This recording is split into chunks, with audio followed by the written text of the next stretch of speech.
gentleman. What I have here says he's a, hold on, he's a comedian, he's an actor, he's a singer, and this part I did not know. Songwriter. A songwriter, and he's a tailor. I don't know where they got that one from, but Godons will help us today. Godons, let's start from there. When did you become a tailor? Oh, as a matter of fact, tailoring was part of the ministry journey. Ministry journey. Honestly, when I was doing music, as in when I did my first album, and I shot a video, all those costumes you saw on that video, I designed them. Oh, you're a designer, not I'm a tailor. Designer, not a tailor, so to speak. Okay. I have boys who work for me, but I put the brain down. Oh, you have, present tense. You still have. I still have boys who work for me. Yeah, because we get to learn how to have a multiple streams of income. So let it not just basically be that we're doing comedy and should there be any reason for the government to say, okay, no more comedy, so what will I do? No more comedy. You can't trust Nigeria. Anything can happen. People have won election in prison before in this country. What are you talking about? So don't even go there. Yeah, good to see all you. I think you will find out life, man. Thank you. Actually, Godons is his stage name. Yeah. Please, what is your name? Godwin. Godwin. Yeah, Godwin Komone. Godwin Komone. Yeah, that's right. Up robes. Oh, area confirmento. He's gone back to Wafi. Oh yeah, you can take He's that a from Wafi me. boy. Even if I live in America, I'm still a worry boy to the core. All right. That's how it works. All right, Godons. Yeah. You're welcome. Thank you. The ministry is moving. If ministry don't move, there will be hunger. From being a scientist Yeah. that you studied to be. That was what my father wanted me to read. Okay. You know, and I'm sure a lot of us are victim of our parental choices. They wanted me to read medicine, actually. You can just imagine what would have become of my hospital at this point.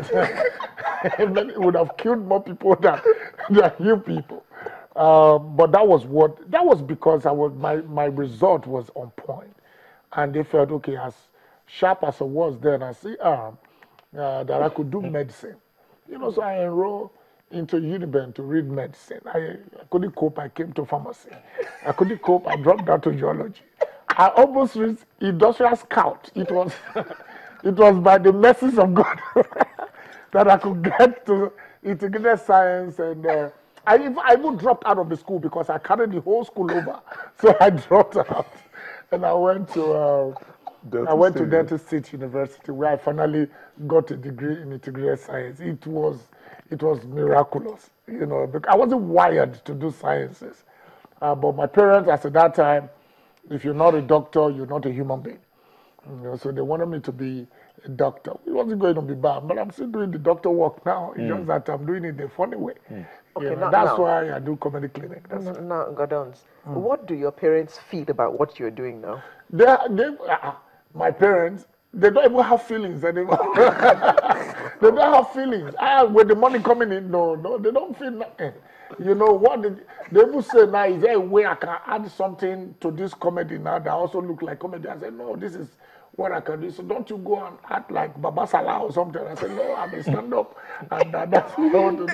My parents contribute joke to me. They said, Babika, come, Babika, give you one joke. They contribute joke now because then they didn't see comedians, you know, as people who could be anything in life. They just believe. Well, do you blame them? No, I wouldn't. In those days, I wouldn't. my Peking not see work, they go stand make people they laugh. Or even play they craze. football, you know, as at that time, you know. But hey, But you things wouldn't have blame changed, them. Because, yeah, I think it evolves with time. Then it was medicine, and then it came to law. And then suddenly entertainment came in. Boom, and then sport and all those things. And I don't know what's going to come up next, but I think entertainment is doing good for this country and for all over the world. You were a gospel singer. I see. I'm coming.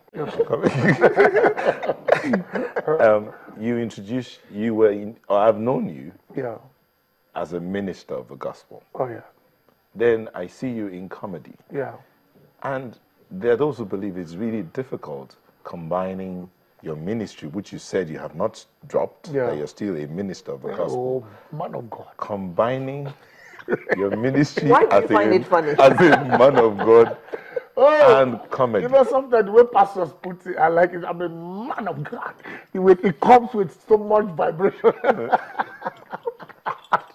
Doesn't take all that. Anyways, yeah, you were saying something. I finished. Okay. How I'm able to combine comedy with my faith? Is that what you said? Your faith and your ministry. The truth of the matter is, in this part of the world, people get it twisted. They just believe that if you're a Christian, everything you're going to do should be all about Christianity. They don't even believe that you can think outside the box and do something out of out of the confines of what you believe. That's why they said there are gospel comedians, there are gospel musicians. In the real sense, I don't think it would be very correct for anybody to say this guy is a gospel comedian, you know, because we don't have gospel food or gospel clothes or gospel cars. We all love to drive cars, irrespective of the person who created them. But anybody would be right to say it's a Christian who is a comedian, and I like that, because that gives me room to do my thing and to be able to work in any environment I find myself. So if you say I'm a gospel comedian, you would have put you in a box. Yes, you would have put me in the box. So that means I can't do comedy outside church. That's what it means. But I've done comedy almost in every religion of the world. I've done comedy among the Muslims. I've done comedy among the Christians and the Buddhists. I've done comedy in every sector of life. I've done everything that I know how to do. All I need to do is know the right materials to use, and then you do your thing. And the bottom line is I'm making my money. You know, that's what is important to me. So if they say, okay, I'm trying to, because my faith, I've not read in the scripture where the scripture tells me you don't try to be funny. You know, because this whole stand-up comedy thing started in the days of Solomon. When Solomon was depressed, they had court jesters who would come and make the king laugh. And sometimes that which will make the king laugh, sometimes it could cost you something, because in those days, if you're really not funny, they can behead you. Yeah. So before you come, before you stand. So when we go for all these comedy shows, we should hold knives. No, that's not what I'm saying. No, nowadays they don't slit your throat, but they stone you or they boo you. But back in the days, because of the integrity of the work, for you to stand before King Solomon, I want to jest, you must know your act, you know. And so if you're not good, of course, the executioner is waiting. Take you, and that's the end of Solomon Grundy. Talking about knowing your act, what inspires you when you have to go and do a show? Okay, where do you get your inspiration? Yeah, the truth of the matter, you must understand that there are two categories or two classes of comedians. There are comedians who learn the act, and there are some who are gifted naturally. And then for me, who is a professional in the game, if I have to do any job, first of all, I have the gift of comedy. So it's comely to me, it's easy to me. For me, sorry to speak. And then if I have to do anything, I first of all build the stage and the people in my mind back home, and then entertain them in my mind. That way I will be inspired to write jokes that will suit the audience I'm going to entertain. And when I've done that in my mind, and then I can now come out to my show, and it will be like a walkover because you've done it mentally back home. But for me to be inspired properly, I read a lot, I read books, and I wouldn't go through any bookshop without having to get the book. It doesn't have to be a humorous book, just any book, because comedy is like an idea, it's actually wit. And so you get it, and then you polish it, you make it funny. And as a good comedian, you don't have to crack jokes, you just have to be funny. All right, it's two different thing, you know, when you're doing such a thing. So, hallelujah. Yeah, hallelujah. And then I felt God gives inspiration. I still believe so much in the divine inspiration. So early in the morning, I can wake up with a pen and paper. After my morning devotion, I should be able to receive 2 or 3 punchlines from my work, because this is where I make money from. So I have to zero my mind into that, and God will give me, from a very casual story, I can begin to see jokes in it. That's how I get. And of course, I learn from other people. I learn from people like Chris Rocks. I learn from Steve Harvey, the basket man, Agodaya, Alibaba, and the rest of them. I try to learn and see what God is also blessed them with. Yeah. Yeah, how did it come about that you are now the biggest thing in Ghana? Yeah, you see, the truth of the matter is the procedure is you affect your Jerusalem. From your Jerusalem, you move to Judea. From Judea, you move to Samaria, and then to the utmost part of the earth. And then, and then you have to. What does all of that mean, please? That's the process. You know, that's where you pay me. That's what you pay me for. But you have to get that understanding that anything you do, you have to follow that process. You move from Judea, Jerusalem, where you are, to Judea, maybe the immediate country, and on and on and on until you move to the uttermost part of the earth. And which is where? And it can be anywhere. I've been all over the world, and I've gone there to do nothing but comedy. And then secondly, you must also understand that you must replenish the earth. And if you must replenish the earth, you need an instrument. And I came up with an instrument that will go forth like a messenger. Like for Christ Ambassador, they have the Rhapsody. That's a messenger. That book can go where Pastor Chris can go. And so I have to sit down and say, okay, God. Sorry, are you preaching here? Oh, God. I'm a man of God.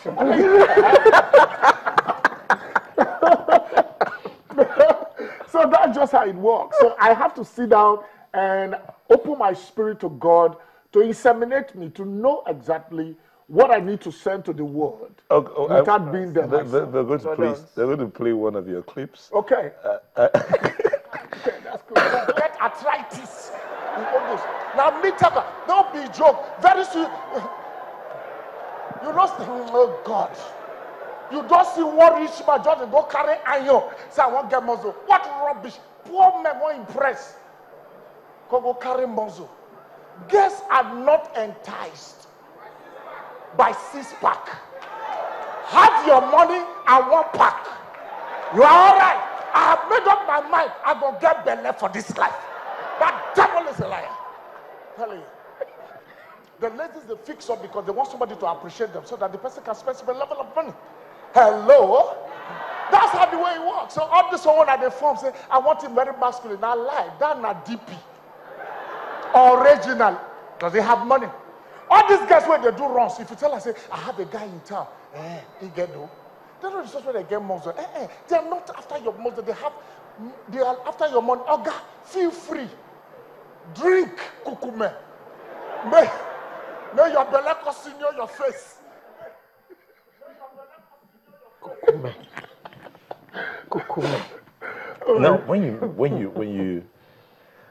when you preach some of these messages, you say you're a man of God. When you preach some of these messages, like drink okume, that's your word. Now, there are those who wonder. I mean, what are the values by which you operate?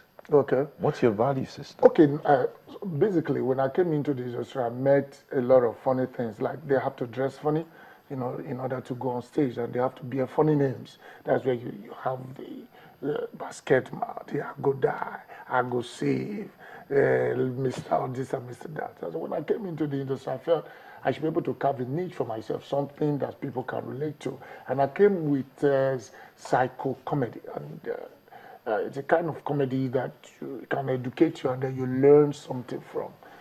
Basically, we live in a world where health is key, you know, and in trying to be healthy, you might be broken. A lot of things I've sat down to realize that, look, the things that we pursue sometimes, they are not the ones that are really necessary. There are some other things that you need to pay attention to, and I think can give you greater value. And then when I crack joke like this and I talk about you can have 1 pack if you wish, have 1 pack. Because truly and truly, I'm not just talking to you, I'm talking to people who look at you. A lot of people don't look at you and say, okay, because this guy has big stomach, and then I have nothing to do with it. They don't care. When you have your money, the only thing that is opposite in worship with God is money, not even the devil. Because scripture says, do not worship mammon, and God. He didn't say do not worship devil and God. So the opposite of devil is not God. Hello? And the opposite of God is not devil, because that would be like using bazooka to kill mosquitoes, because in terms of power, two of them, you know, you can't compare. Hallelujah. Can I preach or I should sit teach? So when I do things like this, I'm trying to free the mind of people who are already engulfed in the fact that for me to be beautiful with myself, I have to look like Inyanya, who is also flaunting a six-pack, all right? And I'm trying to relate to those people and say, look, you don't have to be all that to feel good with yourself. I crack a joke about big women. A lot of big women are depressed when they see the tiny ones.